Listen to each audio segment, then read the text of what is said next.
Psalm 124 is a song of thanksgiving, attributed to King David, that celebrates divine deliverance.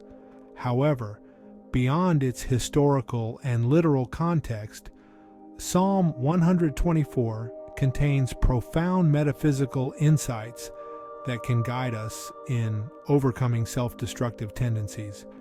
In this study, we will explore how each verse of this psalm can be understood as a powerful affirmation of the soul's ability to transcend negative patterns and align with the divine source, which is always leading us toward freedom, healing, and spiritual growth.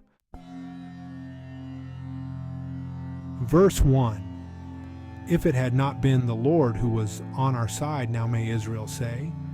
Metaphysically, the Lord represents the all-encompassing power of our superconscious mind, the divine intelligence within us that is the source of all wisdom, strength, and love.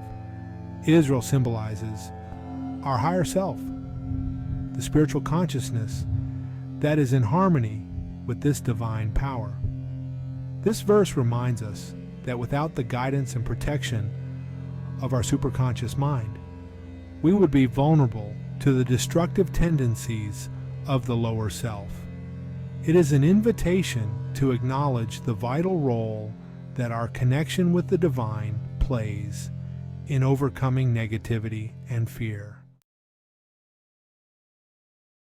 Verse 2.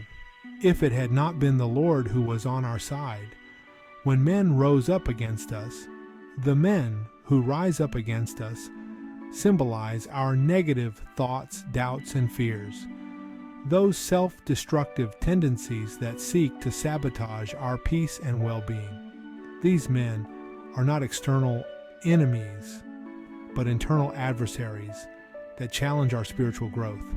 The repetition of "if it had not been the Lord" emphasizes that our victory over these internal battles is only possible through the alignment with the divine presence within us. Verse 3. Then they had swallowed us up quick when their wrath was kindled against us. This verse speaks to the overwhelming power of negative emotions and destructive thought forms when they are allowed to dominate our consciousness. The image of being swallowed up quick suggests how quickly we can be consumed by fear, anger, or despair if we do not remain vigilant.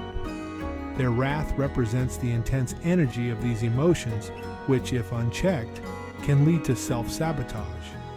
However, the presence of the divine within us ensures that these forces do not have the final say. Verse 4. Then the waters had overwhelmed us. The stream had gone over our soul.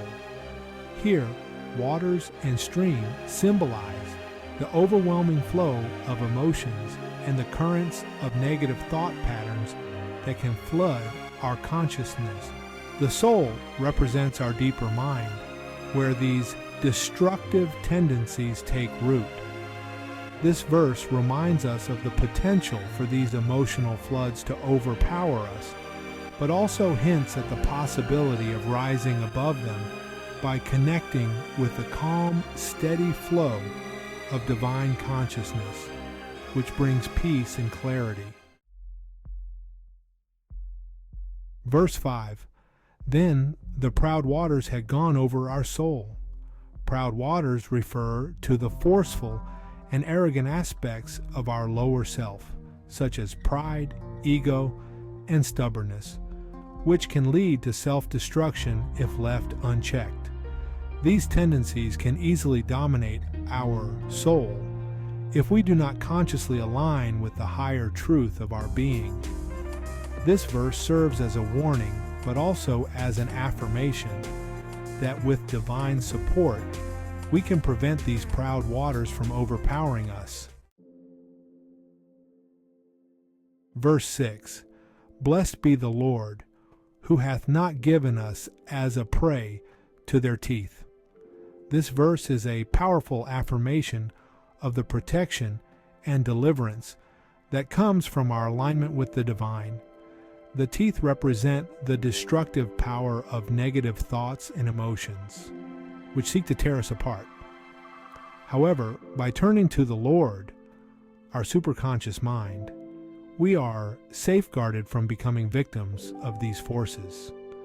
This verse encourages us to cultivate gratitude for the divine presence that continuously guides and protects us. Verse 7. Our soul is escaped as a bird out of the snare of the fowlers. The snare is broken, and we are escaped. The soul here represents our true self, which has the power to rise above and escape from the snare of negative thought patterns and self-destructive tendencies. The fowlers are the cunning traps of the ego that seek to keep us bound in fear, doubt, and limitation. However, the snare is broken, symbolizing the breaking of these mental and emotional chains through the power of the divine. This verse is a triumphant declaration of liberation and freedom, reminding us that we have the ability to soar above the limitations imposed by our lower self. Verse 8. Our help is in the name of the Lord, who made heaven and earth.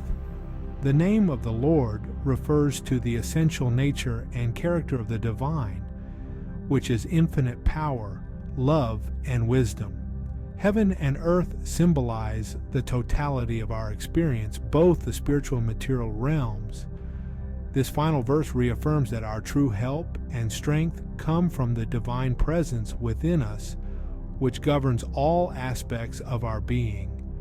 By calling upon this divine nature, we can overcome any self-destructive tendency and create a life of harmony, peace, and fulfillment. Psalm 124, when viewed through an esoteric and metaphysical lens, becomes a powerful tool for overcoming self-destructive tendencies. Each verse serves as a reminder of the divine power within us that is always ready to lift us out of negativity and guide us toward our highest good.